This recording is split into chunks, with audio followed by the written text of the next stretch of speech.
You've recently discovered that you're an HSP, then you might be wondering what are the best careers for being highly sensitive.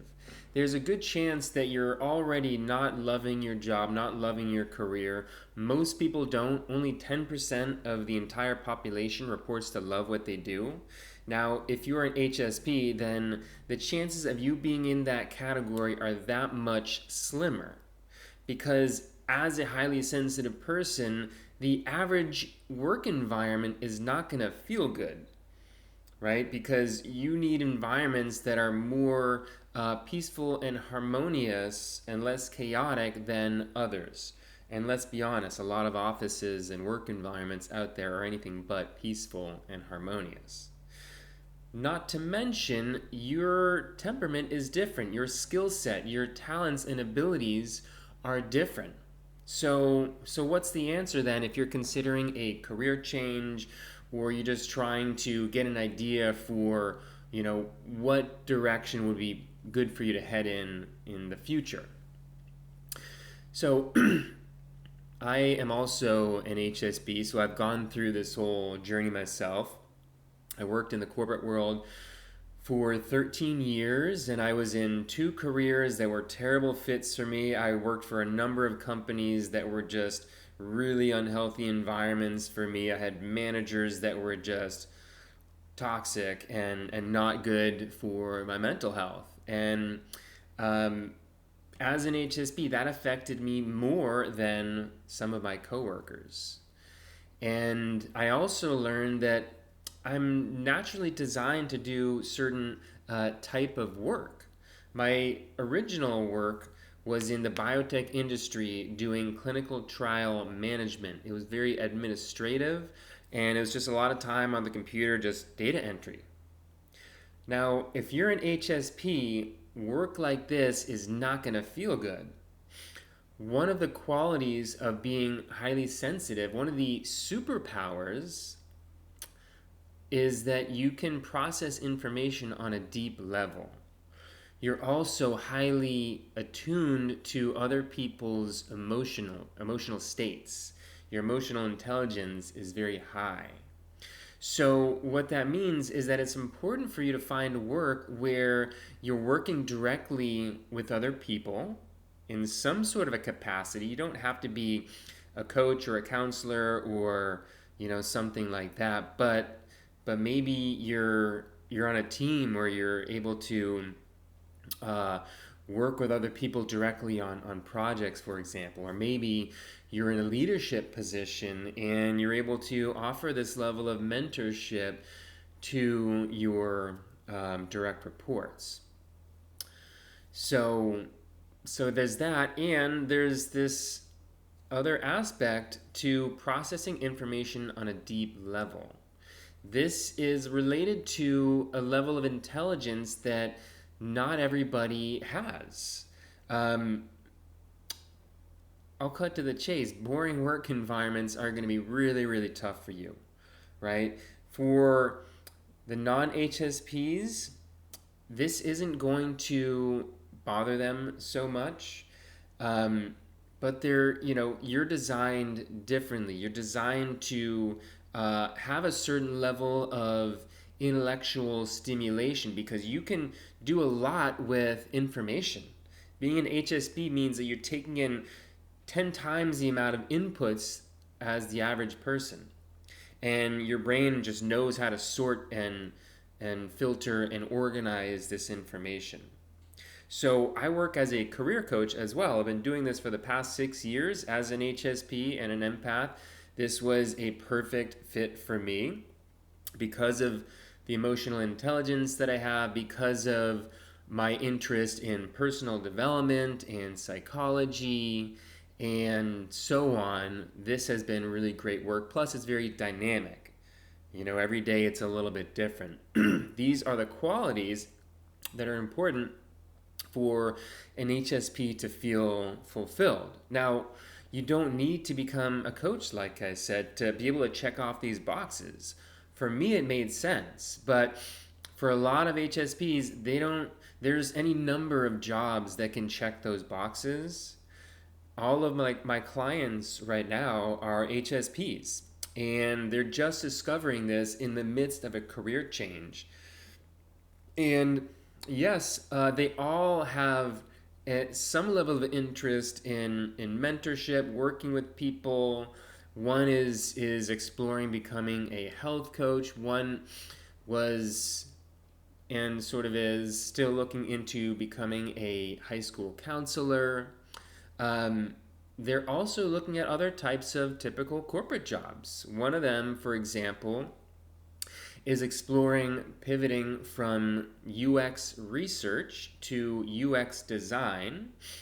UX design being how the user experience is designed for a web page, for example, because she is highly creative. And this role lends itself to a greater degree of creativity. It's also a very dynamic role where every day is going to be a little bit different. And and thirdly, she's interested in getting into a managerial position because she has a knack for mentoring people. She has the chance to be the amazing manager that we wish we all had in all of our jobs. Because HSPs and empaths are naturally empathetic and compassionate and thoughtful and considerate. Now, keep this in mind because all four of these people had never previously considered being in a leadership position. HSPs aren't the first people to raise their hand and want to be the leader. But here's the thing, it comes naturally to them because of their people skills. So another thing to consider is a leadership position at some point in your career could be a really good idea. Now, deep processing of information, analytical, these are other HSP traits, like I was mentioning before. The guy who is thinking about becoming a high school counselor has been realizing that maybe because of his level of empathy and sensitivity, that would be too overwhelming to be in a high school environment with teenagers that are going through a lot in their lives, and it would be a lot for him to handle. It could be overwhelming, could be too much, even though he would be a gifted counselor. That is his personality. Instead, he also has this interest in finance because he is really good with logic and math and numbers, and he's very good at organizing systems and developing processes, and he has a personal interest in seeing where money flows within different organizations. So he's considering becoming a financial analyst. Now, the typical HSP may not think that work like a financial analyst would be ideal for them, but it certainly could be. There's a lot of these, typical corporate jobs that could be ideal for you. The thing to remember is that it needs to check the important boxes for you, and everyone's a little bit different, but the HSP does have some things in common where dynamic work environments are important, right? You tend to like to be stimulated in your intellect and be able to problem solve and figure things out. Problem solving is another trait that HSPs are typically very gifted with. And something that is aligned with your interests is very helpful as well. Creativity. Now, what's more important than choosing the right role can be more important, or is as important, is the workplace environment.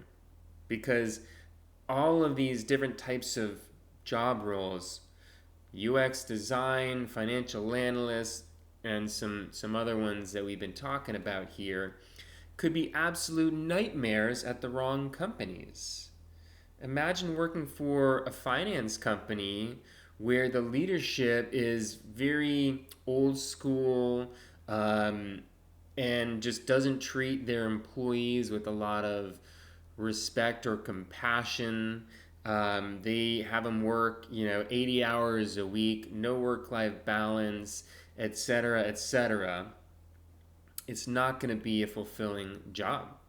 And so for some of you out there, you might have jobs that you don't like. You might think that the role is just wrong for you, but it might be an indication that it's really just a workplace environment that needs to change. So consider this. What if you were to land a great job at a great company where they treated their people well? You had a great manager that was there for you, very supportive and encouraging. They are very flexible in the work arrangements. All of my clients would love to have a hybrid work environment. They want the chance to go into the office, have some face-to-face interactions with colleagues and team members, but they also don't want to have to deal with a commute 5 days a week, and they don't want to be in this intense office energy the whole time either. So being able to work remotely is really important as well. In addition to that, a healthy work culture. HSPs pick up on energy so much more than the average person. So if you were to walk into a room somewhere, you're likely to get a sense for the emotional tone of what's going on in this room. So apply this to the office. If you're working for an office where it's a little bit toxic and there's a lot of conflict, a lot of my clients right now, they're sharing with me about work environments that are not very healthy. There's a lot of conflict, there's a lot of tension. Different groups are kind of fighting with each other, and people are acting in ways that aren't really super mature. And so it's just creating this level of stress and anxiety. HSPs want to exist in a place of peace and harmony. That's where we feel just so good because we can relax and just do our work. And if it's high stress and toxic, there's going to be this level of angst that's really going to rub you the wrong way. So these are my suggestions for you if you're an HSP and you're considering a career change, or you're starting to think about what it's going to take for you to find a happy and fulfilling work arrangement. Think about it in these terms. You want a place where you can interface with other people, ideally, in some sort of a mentorship capacity that comes very naturally to you, an environment that is dynamic and stimulating but not overwhelming. There's not too much stuff going on, not too many people, not too much noise, not too much, fluorescent lighting, sort of a thing. And then with regards to the job roles, this is really specific to each person. If you Google best careers for HSPs, you might find a list of, like 10 common ones.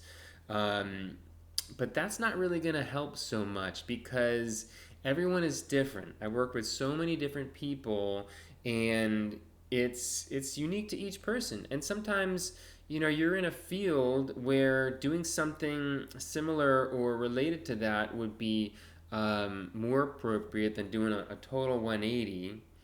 So just get clear on what's most important to you. Get clear on your top talents and abilities.